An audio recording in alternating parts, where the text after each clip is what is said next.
정신병원 하면 언덕 위에 하얀 집. 드라마 전체의 자문 역할을 했습니다. 간호사랑 사이 안 좋으면 어떻게 되죠? 많이 맞았어요. 이렇게 예뻐요? 정신병동이? 못하셨다고요? 첫 촬영이라서 이런 말 하면 안 되는데 큰일 납니다. 어디까지 가봤어요? 저희는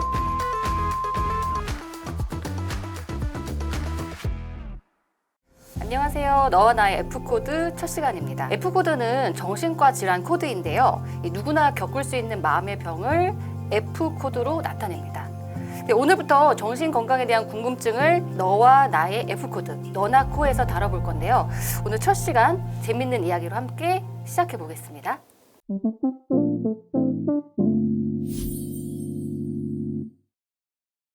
요즘 인기 드라마죠. 정신병동에도 아침이 와요 라는 드라마 이야기를 해보려고 하는데요.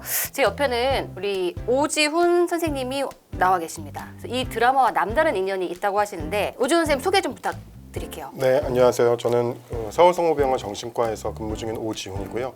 제가 이번 정신병동에도 아침이 와요 드라마 자문을 좀 맡았습니다. 네, 드라마 자문을 하셨는데 드라마 보시지는 다 못하셨다고요? 아니 일단 다 본 걸로 해주십시오.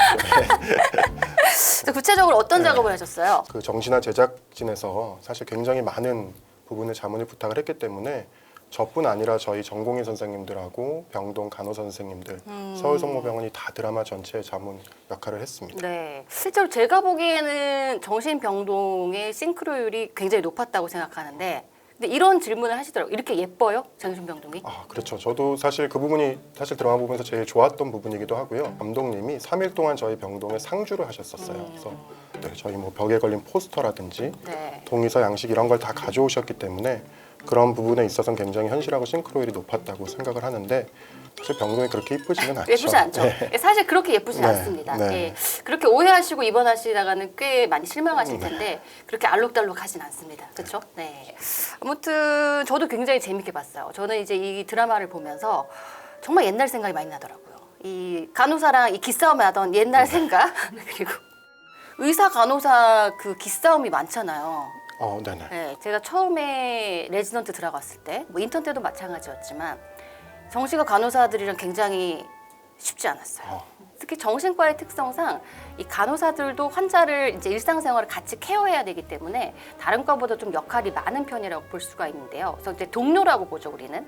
어떻게 보면 의사가 꼭 어떤 오더를 내리거나 간호사가 받는 게 아니라 같이 환자를 돌보는 사람이라고 생각하는데 이거 나중에 제 친구 봐도 되는데 지금 되게 절친된 간호사랑 엄청 싸워가지고요. 가면서 막 이렇게 팔치기 하고 저는 막 의욕 들어와서 쟤 진짜 나한테 하는 거 봤어? 봤어? 나 쳤지? 뭐 이러고 쟤 옥상으로 불러야 되는 거 아니야? 막 이랬거든요. 근데 완전 절친됐잖아요. 다행이네요. 다행이죠. 우리 야간 당직할 때 다 겪어봤죠. 간호사랑 사이 안 좋으면 어떻게 되죠? 잠을 못 자기 잠을 때문에 못 자죠. 저희가 사실 의리죠. 의리죠. 네. 보호병동에서는 저희가 이제 당직을 돌아가면서 의사들이 쓰는데 환자들이 잠 못 자요 이러면은 약을 주십니다. 근데 이제 약을 알아서 주면 좋은데 이 의사랑 사이가 안 좋다. 그럼 어떻게 하죠? 반드시 전화하죠. 바로 전화를 하죠. 저도 참 1년 차 때 많이 고생했었는데 사이 좋아지니까 안 부르더라고요. 맞아요. 네, 그렇죠. 네, 네. 그래서 이거는 이제 자기 업보다. 네, 아무튼 그런 것들이 있었고 조금 말이 좀 안 된다. 현실과는 그런 것도 있긴 있었죠. 저는 그래도 이게 창작자의 어떤 자유가 우선이기 때문에 드라마는 그런 것들은 최대한 건드리거나 제가 코멘트를 하진 않았습니다. 근데 네. 감독님이 전문적인 지적을 잘 지켜주셨다고 생각하고요. 사실 제일 비현실적인 건 큰 나무가 있는 거죠, 병동. 아, 맞아요. 네. 그렇게 아름다운 병동은 없습니다. 네, 그러니까요. 그리고 위험할 수도 네, 있으니까. 위험할 수 있어서. 위험할 수도 있으니까. 그래서 위험에 대한 얘기를 하자면 이 보호병동에서는 이 극 중에서도 나오지만 뾰족하거나 날카롭거나 해가 될 만한 모든 것들을 없애게 됩니다. 그래서 저도 전공의 할 때는 이 환자 옷에 고무줄은 있었거든요. 근데 그 고무줄을 가지고 이제 자해 시도를 하니까 그것도 없애버렸어요. 최근에 이제 사례 중에 하나는 저희가 사실 이렇게 매달 수 있는 포인트도 다 없잖아요. 문고리도 그쵸. 없고 뭐 경첩도 다 막아놨고. 근데 이제 밤중에 옷으로 그 침대 레일에다가 레일을 없앨 수는 없으니까. 그래서 저희가 흔히 이렇게 뭐 목을 매는 게 꼭 높이가 높아야만 되는 건 맞아요. 아니잖아요. 네. 낮아도 체중의 한 3분의 1만 걸리면 위험하니까. 이 옷도 하나하나 다 배분을 하거든요. 이게 마음대로 자기가 막 2개, 3개씩 갖고 그렇죠. 갈 수가 네. 없어요. 왜냐면 옷이나 침대보도 쫙쫙 찢으면 천이 되거든요. 그럼 그게 끈이에요. 그럼 그거를 둘둘둘둘 매달면 맞아요. 결국은 흉기거든요. 그래서 우리가 지금 조금 그런 부분은 조심을 해야 됩니다. 그렇죠? 그런 것들 잘 구현이 된 것 같아요. 네. 네.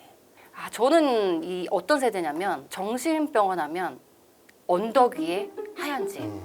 그 예전에는 우리가 폐쇄병동이라고 했던 거를 이 폐쇄자가 조금 어감이 좋지 않아서 보호병동 네. 이렇게 이제 바꿨잖아요. 예전에는 쇠창살이 있었는데 요즘은 다 없어졌죠. 폐창살이라고 하기에는 너무 무시무시하네요. 네. 그렇죠. 대학병원급은 확실히 없어요. 없죠. 근데 이 환자의 안전을 위해서 나가면 안 되거든요. 그래서 어쩔 수 없이 우리가 보호병동에는 철문 같은 거는 있습니다. 왜냐면은 실제로 이 액팅아웃이라고 하는 공격적이거나 자해 이런 환자들은 문이 조금 열릴 때 확 맞아요. 도망갑니다. 네. 그러면은 우린 정말 비상이에요. 난리 나요. 어디까지 가봤어요? 저희는 고속터미널까지는 한 2번 나갔었죠. 아주 그 틈들 있잖아요. 검사하는 그 그쵸. 찰나에 네. 또 도망가시기도 하고 철문 열고 닫을 때도 가시기도 하고. 또 하나는 탁구. 탁구는 제가 전 세계 정신과 병동을 돌아봤는데 네. 모든 병동에 다 있어요, 진짜. 저도 그 고민을 해봤어요. 왜 네. 탁구가 있을까? 근데 어쨌든 정신과는 모든 걸 다 위해성으로 이제 그렇죠. 따지다 보니까 탁구공은 해롭지 않고 보통 공들은 크잖아요, 무겁거나. 저는 진짜 못 치겠던데요. 그래도 이렇게 못 치면 또 못 치는 대로 받아줄 수 있으니까. 저는 진짜 많이 연습했는데 이게 정말 안 되더라고요. 그래서 탁구를 왜 들여놓은 건지 진짜. 그래서 근데 이게 정말 이건 확실한 게 우리나라 대학병원에 있는 모든 보호병동에는 맞아요. 탁구대가 있다. 네. 그리고 제가 다른 나라 병원에 가보니까 다른 나라도 탁구대가 있다. 다른 나라는 몰랐어요. 그래서 우리 보호병동에는 생각보다 재밌는 일도 많고 위험한 일도 항상 많기 때문에 우리 정신과 의사라면 누구나 공감을 하는 게 이 수련 받을 때 한 대 정도 맞아줘야 되잖아요. 그럼요. 네. 네. 많이 맞았어요. 근데 때리려다 멈추시는 분들이 좀 있으셔서. 맞아. 네. 이 오준 선생님은 그래도 제가 조금 이렇게 100kg가 원래 넘었었기 때문에 전공이 때는 딱 째려보면 네. 환자들이 좀 째려보진 않았습니다. 째려보진 저럴 때. 않았어요? 항상 친절하게. 저는 이 환자들이랑 예전에 지내면서 이런 말 하면 안 되는데 되게 더 정이 가는 환자들이 있고 또 되게 안 맞는 환자도 있어요. 그렇죠. 거기서도 극 중에서도 나오지만 그 정당한 간호사한테 꽂혀가지고 내 돈 3천만 원 내놓으라고. 그럼 이제 치료자 입장에서는 제가 갖고 갔습니다 할 수도 없고 네. 제가 안 갖고 갔잖아요 라고 할 수도 없고 그런 경우 없어요. 그 망상을 가지고 저한테 이제 뭐 그렇게까지 투사하신 경우가 있지는 않은데. 그건 없을 것 같아요. 네. 선생님 얼굴 보면 망상 투사 안 될 것 같아요. 이 투사라는 거는 이게 좀 공감을 좀 하고 네. 이게 약간 커뮤니케이션이 돼야 되는데 환자하고 얘기는 많이 했습니다. 네. 그러니까 얘기를 약간 벽치고 한 거 아니에요? 그렇게 느꼈을 수도 있을 것 같아요. 내가 선생님 치료해주고 있는 것 같은데 지금? 선생님 공감을 좀 더 네. 좀 약간 오래 해도 안 되네요. 그러니까 좀 더 진정성 있게 네. 좀 해보는 건 어떨까요? 다시 수련을 받아야 된다. 저는 저를 그렇게 애증하는 그런 여자 환자가 있었는데 저를 너무 싫어하는 거예요. 근데 우리 교수님이 그때 이 환자는 너를 싫어하는 게 아니다. 너한테서 정말 큰 사랑을 받고 싶어서 사랑을 갈구하는 거다라고 했는데 또 이게 이제 실제 인간관계에서도 굉장히 생각을 해봄직한 일이긴 해요. 우리가 누구를 미워한다고 했을 때 사실 되게 미워하는 것 같지만 그 감정 안에는 질투 그리고 나랑 동일시하는 거 혹은 사랑받고 싶어하는 거 이런 감정들이 꽤 있거든요. 양극단은 맞닿아 있는 거니까. 그렇죠. 네, 네. 싫어하는 감정은 사실 사랑하는 감정이라고 생각하시면 되죠. 그렇죠. 아무튼 거기 보면 여러 환자의 에피소드가 나오잖아요. 그 중에서 우리가 F 코드를 찾아서 가보도록 하겠습니다. 첫 번째로 생각해 볼 것은 F4 이렇게 나가거든요. 그래서 이 F4점으로 하는 공황 장애에 대해서 얘기를 해보죠. 네. 네. 그래서 극 중에서 이 정다은 간호사의 남친 아니죠? 네. 이거 저 남사친이죠. 남사친 안 봤으니까 모르죠. 아니요, 봤어요. 지금 본부장님 보시면 큰일 납니다. 저 본 걸로. 네.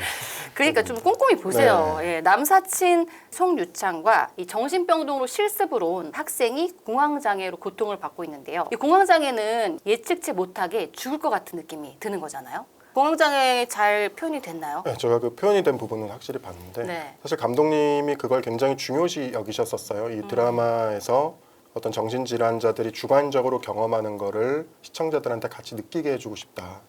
근데 그런 면에서 사실 공황장애 있으시면 제일 많이 경험하는 게 호흡곤란이잖아요. 그렇죠. 네. 근데 그 호흡곤란이 죽을 것 같은 호흡곤란이기 때문에 그렇게 물에 서서히 잠기면서 숨을 못 쉬는 걸로 표현한 거는 잘 묘사하지 않았나 생각합니다. 근데 이게 우리가 공황장애가 많이 알려지긴 했는데 그냥 스트레스랑은 다르잖아요. 결국은 회사까지 대기업 회사까지 퇴사를 하잖아요. 이 감별 포인트가 뭐가 있을까요? 원래 이제 사실 공황 장애 자체는 어떻게 예기치 못하게 갑작스럽게 생기는 거라서 어떤 초기 증상이나 감별 포인트가 조금 애매할 수도 있는데 일단 기본적으로 공황 장애는 자율신경계가 과각성되는 거기 때문에 평소보다 그런 자율신경계 반응들이 좀 강하게 나타나는 게 초기 증상으로 볼 수 있을 것 같습니다. 너무 선생님 같아요. 제가 첫 촬영이라서.